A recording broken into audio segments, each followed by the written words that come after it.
Muy buenas noches. El día de hoy nos encontramos realizando un ejercicio académico de la asignatura de Análisis Sociopolítico, donde abordaremos la tensión entre el enfoque neoliberal y el derecho a la educación, enfocándonos específicamente en lo vivenciado desde nuestros contextos, el sector privado y el sector público. Para esto contamos con la presencia de Jennifer Carvajal, Natalia Sáenz y nuestro invitado de esta noche, Harvey. Hola Harvey. Hola Jennifer, hola Natalia, muy bien, gracias. Harvey, cuéntanos un poco sobre tu trayectoria académica y tu experiencia laboral.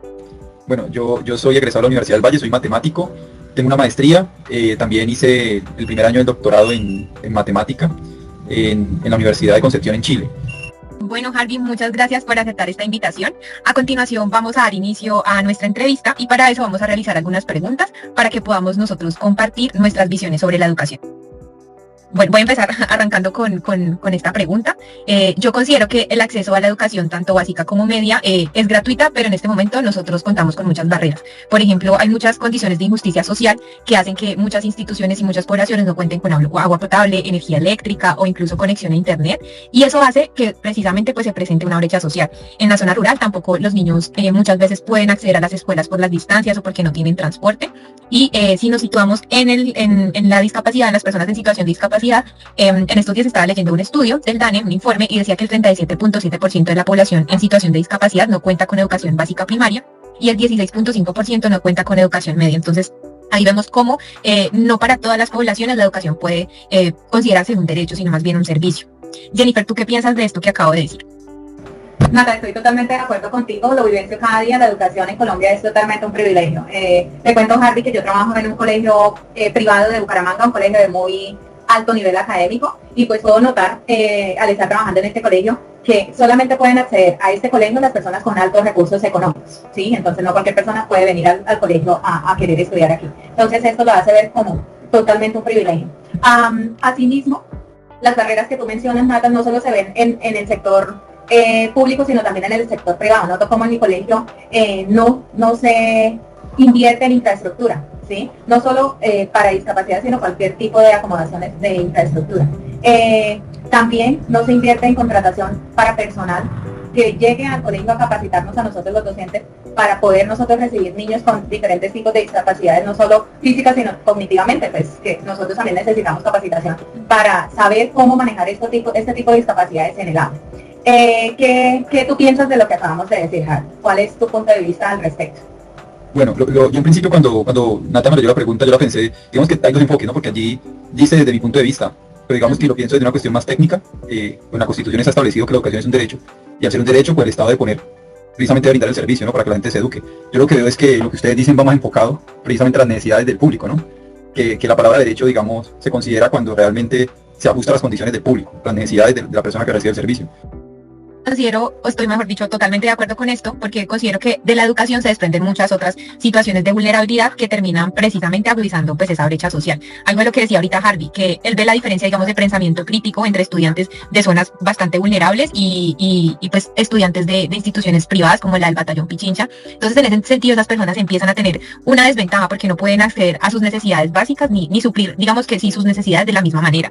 Las personas, pues, por ejemplo, que no acceden a una buena educación, no van a poder acceder a oportunidades de empleo. Muchas veces estas ofertas van a ser pues limitadas y también precisamente ese pensamiento crítico del que ahorita estabas mencionando pues no les permite ser críticos de su misma realidad, de su misma situación y creo que también en muchos casos se vulneran precisamente esos derechos porque no los conocen, no los desconocen y también desconocen como esos mecanismos con los que ellos pueden pues reclamar sus derechos. Entonces yo creo que ahí empieza ya a marcarse de manera muy notoria esa desigualdad. Jennifer, ¿tú qué opinas de esta afirmación?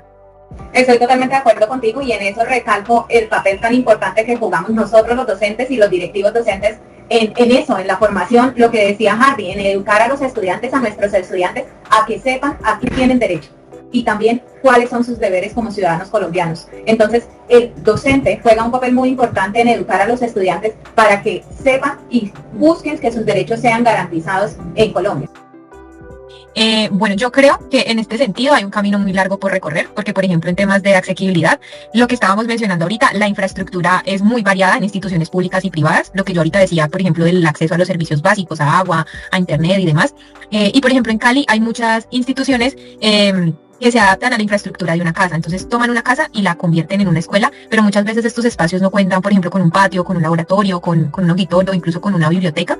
En mi caso, yo que hago procesos de lectura y escritura en instituciones pues públicas, veo que el espacio de la biblioteca escolar no existe y mucho menos el de un bibliotecario. Entonces ahí uno empieza pues a ver esas diferencias y ese tema pues de desigualdad. ¿Tú qué opinas, Jennifer, sobre esto? Acá en Bucaramanga, te cuento, Harvey, yo estoy acá en Bucaramanga y ocurre pues en el sector público ocurre lo mismo. No se invierte en infraestructura, no se invierte en recursos pedagógicos para el docente, ni mucho menos tecnológicos, ¿sí? Todas las obras quedan inconclusas. Bueno, ya sabemos que esto es algo que es muy común en nuestro país. Otra cosa que es también preocupante es cómo cada vez la cantidad de estudiantes es el doble que un colegio privado en los colegios públicos. Entonces, la cantidad de estudiantes que tiene un docente en su aula de clase es alarmante, la cantidad que tienen. Otra cosa que les quería comentar es que acá en Santander, específicamente en las zonas rurales, están incorporando una nueva metodología que se llama Escuela Nueva, ¿sí? Esta incorporación de este tipo de metodología es algo que lo están haciendo sin tener conocimiento, uno, ni el contexto en la que se encuentran los estudiantes, que no es zona rural, sino es zona más cercana a la ciudad, y también no están teniendo en cuenta la cantidad de estudiantes con los que los profesores cuentan en el salón, ¿sí? ¿Y esto qué ha llevado? Ha llevado a que la calidad de la educación se desmejore totalmente, que no sea una educación personalizada. ¿Por qué? Porque si un docente ¿cómo va a cubrir contenido curricular de segundo, tercero, cuarto, en un salón de clase con muchísimos estudiantes? Entonces pues queda muy complicado para el docente, y además no se están enfocando en diseño de actividades y estrategias de acuerdo a los intereses y a las necesidades específicas de cada estudiante, ¿sí? No sé, ¿tú qué opinas, Arno? Mira que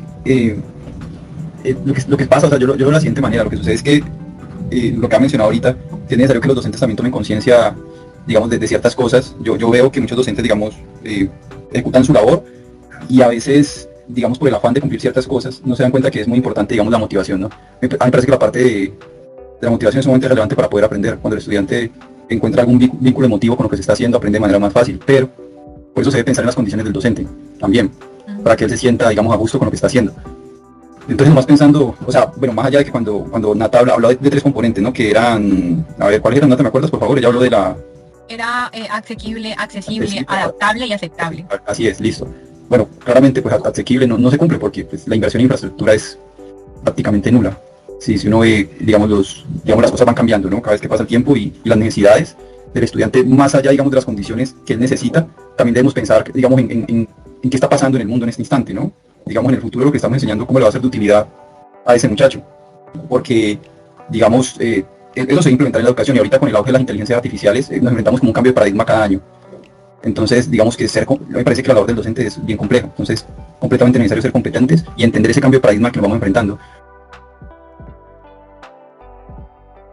Yo considero que en este aspecto es importante recoger el concepto de Amartya Sen, que hablaba sobre el desarrollo humano, porque la educación considero que precisamente debería estar enfocada en eso. Y era un poco ahorita lo que Harvey nos mencionaba de, estamos educando, pero ¿qué estamos enseñando? Y si realmente eso que estamos enseñando en las escuelas y que estamos llevando a los colegios nos sirve, en este caso y en el caso del desarrollo humano, pues para llevar una vida libre y una vida feliz. Entonces yo creo que es importante pues tener como componente central el preservar como precisamente esa dignidad humana, y eso nos implicaría reconocer nuestro contexto, que es pluriétnico, que existen diversidad de condiciones sociales y geográficas, que nos llevaría a pensar no en un único enfoque o en un único modelo de educación, sino precisamente en poder entender a la gente, en poder entender a las personas y en poder atender precisamente a esas necesidades, a qué es lo que necesita la gente y qué herramientas les estoy dando para que ellos puedan gestionar su propia vida. Jennifer, ¿tú qué opinas de esta pregunta?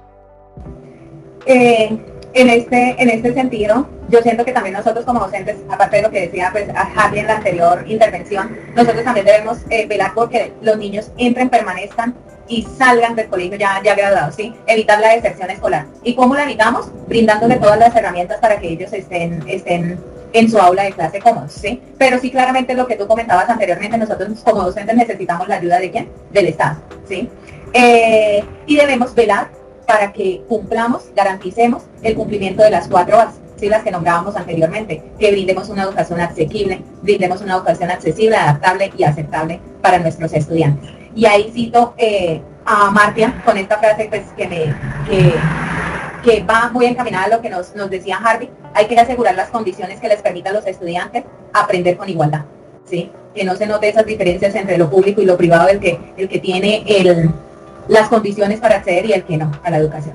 ¿Qué nos quieres comentar tú, Javi? Debería como pensarse precisamente cuáles son las condiciones que debemos tener para que se logre ese objetivo, y eso debería estar plasmado en la Constitución, porque dice pues que o sea, la educación es un derecho, ¿no? Entonces eso está en la Constitución. Entonces partiendo de ahí se debe brindar el servicio, pero pues no estoy seguro de que haya desglosado, Queda muy digamos, ambiguo cuáles eso. son los derechos exactamente a los que tienen que tener acceso los estudiantes. Yo creo que para que, digamos, haya algún instrumento en el cual nos podamos apoyar, primero tiene que darse desde ahí, ¿no? Cuando yo pienso en el enfoque de derechos, primero lo pensé ahí. Digamos, tiene que plasmarse, ¿no? De tal manera que realmente esté escrito y que se pueda hacer valer esos derechos porque están ahí escritos. Yo creo que es importante retomar lo que habla Humberto Maturana de la perspectiva de la educación y empezar a entender la escuela pues precisamente como un territorio vivo y como un espacio en el que confluyen emociones, pensamientos, diserciones, tensiones, vivencias, conflictos, lo que nos ocurre a nosotros como seres humanos, y empezar a poner en diálogo precisamente eso para empatizar con los otros y crear como una especie de comunidad, empezar a pensarnos precisamente como comunidad, fomentar el trabajo colaborativo, la escucha, el diálogo. Pero yo considero, y también esto que ahorita estaba mencionando Harvey, es que no podemos pensar en formar a los otros si eso no pasa primero por nosotros mismos. Si ese cambio, digamos, de conciencia que queremos generar en los otros, primero no nos toca a nosotros. Y pues, por ejemplo, en Colombia, cualquier persona que tenga una profesión puede participar por el concurso docente. Y vemos que muchos profesionales llegan y pueden ser muy buenos en sus áreas, pueden ser muy buenos en el campo del conocimiento, pero no cuentan con las herramientas pedagógicas, no cuentan como con esa visión y con esa vocación de querer ser docente. Y en ese sentido yo creo que sí debemos empezar a ser mucho más conscientes y reflexivos sobre ese papel tan importante que jugamos en las escuelas, sí, como educadores. ¿Tú qué opinas, Jennifer? ¿Me escuchas? Sí. Sí, te Sí, escuchamos. Sí, en ese sentido, algo que decía también Maturana y que me hacía reflexionar mucho en uno de sus textos era que los estudiantes ahorita pasan muchísimo más tiempo en el colegio que relacionándose con otros contextos, ¿no? Y eso, digamos, desde mi campo, yo lo evidencio, los niños pasan prácticamente 12 horas en el colegio y ya pues cuando llegan a casa llegan es prácticamente a dormir. Entonces, en ese sentido me hacía pensar el cómo uno como docente, y lo que tú decías anteriormente, por el afán de cumplir con el currículum, por el afán de cumplir porque queremos un colegio bilingüe, queremos un colegio que esté en el alto rango de todos los rankings de Bucaramanga y de Colombia, llevamos a los niños a una carrera tratar de ser los mejores, pero olvidando el verlos a ellos como seres integrales. Entonces, mi aporte sería eso, tratar de que mis estudiantes en el aula de clase tengan un espacio en el que ellos puedan aprender, puedan divertirse, puedan ser ellos mismos, pero siempre tratando claramente de brindarle una educación de calidad que esté acorde a sus necesidades y a sus características como personas, pero sin olvidar el contexto del que ellos vienen. Eso pues es lo que yo considero.